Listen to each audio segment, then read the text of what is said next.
So, this week's Themes to Be Heard segment is devoted to Madonna's 1989 single and music video, Like a Prayer, a very controversial music video. I believe this was her 7th song to be on the Billboard Top 100, and it was number 1 for 3 weeks. So a little background about this. This song was written by Madonna and Patrick Leonard. She was at a point in her career where she now had like 2 consecutive number 1 albums and sold out tours. And So we had Like a Virgin and True Blue before this, right? Yeah. That True Blue album is probably my favorite Madonna album. Yeah, me too. I think that's my favorite era of her. That's when she was married to Sean Penn too, which I know that didn't end great, but like musically too, I think that's like my favorite and my favorite like image of her. Yes. But at this point in her career, she wanted to cater more to her adult audience, and she wanted to really step up her songwriting. Well, her teen audience was growing up. Yeah, exactly. She was staying in touch with her audience, yeah. And she knew that people wanted to see like a more adult version of her, so artistically and personally, she just wanted to really grow as an artist.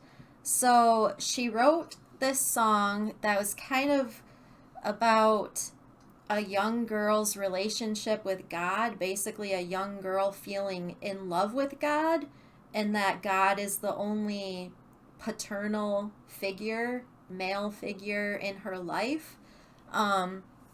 Because Madonna was raised like in a Catholic family, and 3 blocks from where we're sitting, by the way. Yeah. Madonna was raised from Bay City. 3 blocks that way, and I can actually show you the house. Yeah, my my great aunt went to school with Madonna's mom, and when she was still alive, one time she drove us past Madonna's childhood home. We drive by it every day. Yeah. There's also, again, later on, hopefully we have more viewers on YouTube someday. If you watch this, just make sure, if you find our Instagrams and stuff, in Bay City, there is this giant, really cool Madonna mural in Bay City that we absolutely love. Yeah. So yeah, at this point in her career, she wanted to cater more to her adult audience, and so while they were making this music video, by the way, was directed by Mary Lambert. Now, Mary Lambert previously directed the Like a Virgin video, the Material Girl video, the Borderline video. She also directed videos by the Go-Go's. Did she set up the tripod for the holiday video where it's just them No. She directed the Glamorous Life music video by Sheila E. Control and Nasty by Janet Jackson. Videos by Bobby Brown and Motley Crue. She is mostly known for the Like a Prayer video and for directing Pet Sematary. Yeah. Which some of the camera work. I forgot that, and I was doing a Pet Sematary impression all day today. Yeah. But it's kind of crazy because some of the camera work in Like a Prayer is used in Pet Sematary. I agree. But so while they were making this video, she and Mary Lambert would get together and listen to the song repeatedly, and Madonna wanted to create something that was more provocative than anything she had ever done before. She definitely wanted to have like an interracial relationship portrayed, and like all of the religious aspects, since this was written about a young girl who was in love with God. And then Mary Lambert also wanted to incorporate like elements of ecstasy and stuff like that. So whose idea was the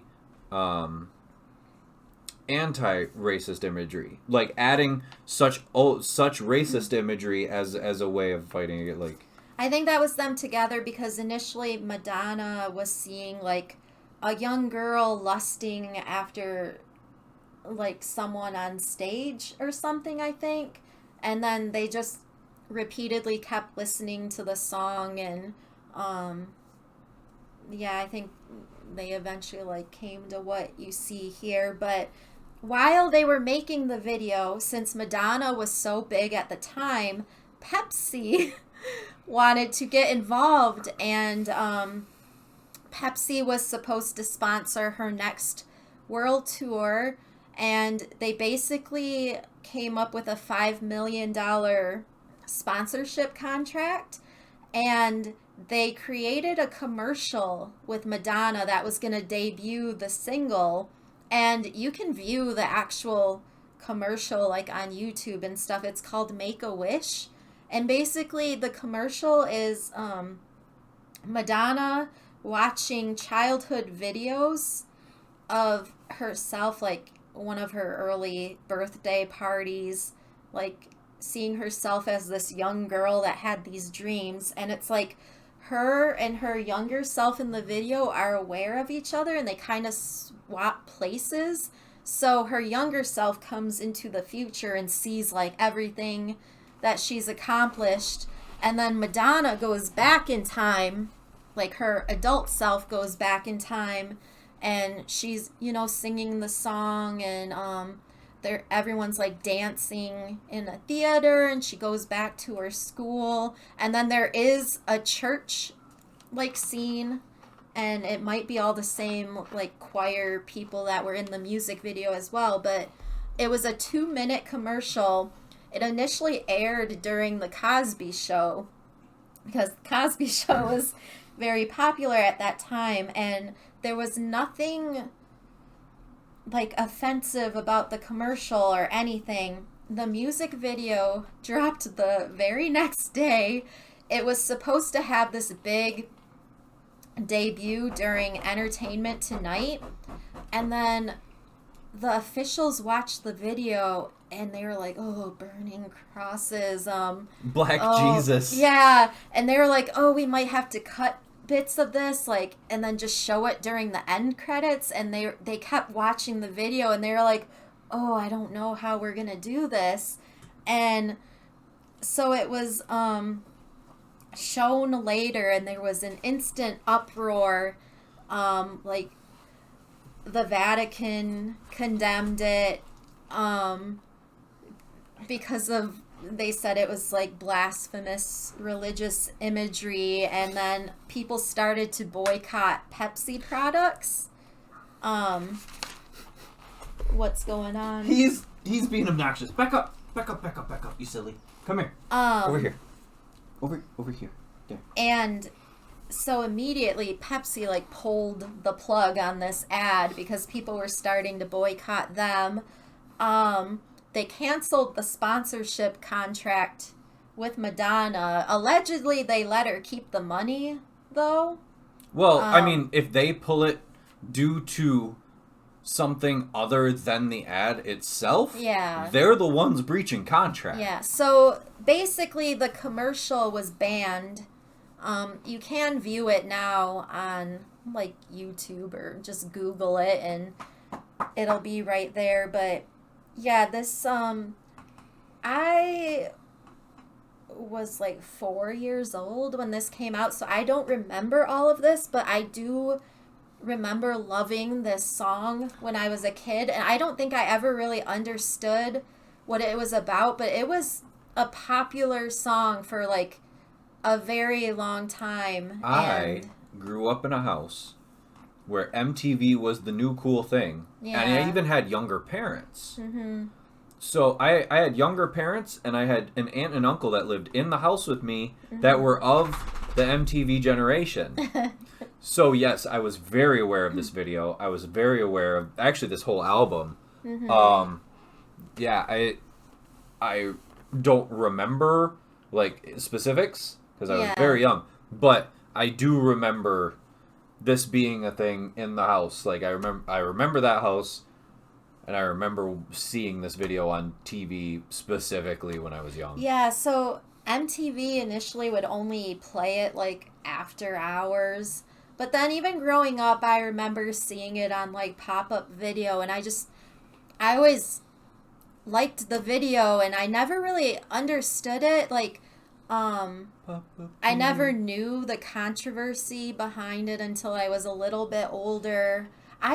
Madonna was like everything when we were kids. I loved Madonna. What was the age of like transcendent superstars, which you're Yeah. not going to get anymore? Yeah. People like Madonna and Michael Jackson, that you're not going to get stars that big ever again. Because I think not long after this, so I loved the movie Dick Tracy when yeah. I was a kid, I and have it I on think VHS. the album I'm Breathless for that movie, I think that was like my first cassette tape ever. My mom got it for me. Cause yeah, that had Vogue on it, and I don't think that was What? that long after. Yeah, Vogue was on. The Dick Tracy? Mm-hmm. No. Yeah. So I can imagine like all the songs that Breathless sings, but Vogue? Because yeah, that was her on name, that. the name. No, it's not. Yes, it is. It's not in the movie. Not in the movie, but So why is it on the soundtrack? Like, I don't okay, know. Madonna's character in Dick Tracy's name is Breathless Mahoney. Yes. Just so you know why we keep saying Breathless. But she has one song. Oh, what's it called? She has the one song called. Yes, the album I'm Breathless, 1990. That's weird. Not really, but so Okay. yeah. Carrying on. I totally forgot what I was saying, but I think the video, I never saw anything offensive about it. I think parts of it just used to confuse me, like the girl that gets murdered in the video. I used to think it was Madonna because both They of them both have that the dark curly hair. Yeah. And I was like, oh, is she a ghost? Is she like watching this happen to herself? And I never knew that. I never really paid attention that the lady actually died. I don't know. I just saw her as like being attacked. But There's like a little throwaway spot of the guys like tossing her. well, when it does show her like watching it now, you see like, oh, she has a stab wound. But I guess that never really filtered my mind as a young kid. But the actor in the video, Leon, like I always knew him from like Cool Runnings and He is an just actor. He's been in a ton of cool stuff. Yeah. Leon, who plays Black Jesus in this, Yeah. just plays. Everything you see him in. He's either funny or he's emotional, and I don't know why he wasn't a bigger star. I think he was a really big star in Europe. He was just never a big star in America for some reason. But yeah, basically there's themes of like racism and divinity and female empowerment in this video. Dancing in front of a field of burning crosses. There's a field, not Yeah. one, like 6. Yeah. But see that shot right there, that's very Pet Cemetery like. How everything almost looks like distorted. Yeah. Yeah. But I always thought she looked stunning in this video too. It's a look you don't see her use twice. Because it's her natural hair color. You don't see her look like this in any other video. Yeah. She doesn't do this look again, ever. Yeah. Which is a weird thing because most of the time her albums had like motifs where she would look not exactly the same but similar until she started doing things for the next album. Because Like a Virgin, there was always like big bows and the bangles and the spandex, and then you get to True Blue and she cut her hair really short and it's blonde and she's dressed very debonair. Here, this is the only time we see this look. Yeah, because I think even after this, she cut her hair really short again because I used to think that Cherish was off of True Blue because she went back to that short blonde hair for Cherish, the music video where she's like in the water with the mermaids. Really? I mean, I guess I'd have to see it again. But yeah, I think I used to think that was off of True Blue because she went back to that I thought it was. look. And even it just showed a shot from the Pepsi commercial, but she had that blonde Like streak in her hair. Like that. Yes. But yeah, so basically this music video, she sees a woman getting murdered and Leon comes in to help, and instead he gets accused and gets arrested, and it's like she's trying to find the strength to do the right thing, because even when she's watching him getting arrested, one of the guys is like in the corner, like watching her, yeah, like coming off it's as almost threatening. like threatened, yeah. So I feel like the video is like her. I'm glad she's standing there because that's not DCMA friendly. That's not TOS friendly. Hey, Twitch, oh no, Twitch, don't ban us. Just take it off then. No, I'm just joking. But hellos. Yeah, so she goes to church and there's like a statue of the guy. Well, she's seeing him. There's a statue of Jesus. Yeah. Which the transformation from this iconic Jesus statue to the actor is something out of Candyman. It is horrifying. It kind of remind me of Candyman. It's a little Candyman-y. With Clive Barker's original Candyman. Yeah. It's like this here. It's the ceramic turning into flesh. And the effect, even though it's 18 years old, is still 18. How old is this? This was 89. Oh, so 32 years old.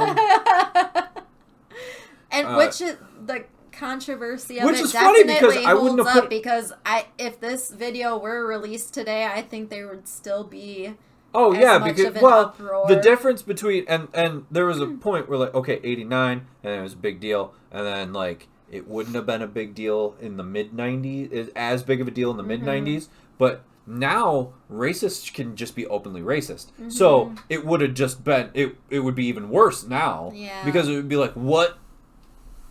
Yeah, so basically I think a lot of people were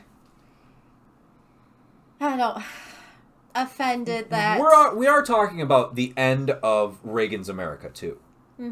There's very conservative, very religiously conservative. We're talking about the height of televangelism. Yeah. So to portray Jesus as black, and then there is a moment in this where Madonna herself is experiencing stigmatic symptoms. So these things would drive conservative Christians just right off a cliff. But yeah, and then basically, so she goes to the police station to help him out, and the police station is the same exact set as the church, and then it she zooms wakes out. up, and yeah, and then No, she doesn't wake up because when she gets him out of the police cell, it zooms out and we can see the curtains. oh yeah, a red curtain comes down, and then everyone in the music They're doing a video, curtain call. Yeah. Like, Yeah. none of this really happened. Which she read one the So theocratic idea about many it. scholars have actually written about this music video, and like professors have tried to analyze like the themes and stuff, and there are some that see it's like Madonna trying to redeem herself as a hero, and then the curtain call at the end is like the realization of, because before the curtain comes down, we go back to the scene of her in front of the crosses and she's smiling. Well, also, in the story, the story portion of the video, Jesus has returned to his. He walks back into the bars in which the statue was and turns back into ceramic. Yeah. Again, terrifying because it's. But then that's what she quote unquote wakes up from. Yeah. So you're saying you care. So there was one professor who saw this as it's the end, like the heroine saved the day and Madonna's the hero, like that kind of, like a female empowerment kind of thing. This, I read, there's like quite a few blogs and stuff out there of people analyzing this video. You just, paraphrased a college professor who probably has a BA or something. And I'm going to tell you why that person's wrong. Because if that's the case, then this is not... That was weird. That this is not only a video about female empowerment, it's also a white savior story. Yeah, I understand that. So, here's how I see the end of this. The end of this video, up to the point where she walks into the police station and we see that the police station and the church are the same place. That is all actual story. As soon as we see the police station and the church simultaneously, we are now in fairy tale land. This is now a play. This isn't how things really end. Yeah. She's showing, look, all the story up to here, that's really what happens from the time you see that it's a stage on, this isn't how it ends. This isn't real life. Don't look at my video and see the end of it and say, oh, well, look at that. You look at the end of this video and go, oh, well, it doesn't really end like that, does it? Ever. Yeah. Like, in real life, that guy who found the lady and tried to help but got blamed for it probably would have gone to prison for it. And that's just the reality of the world. Yeah. So she didn't, instead of putting that in a video, why not say, this isn't how it really ends? Like, play the old switcheroo on the audience,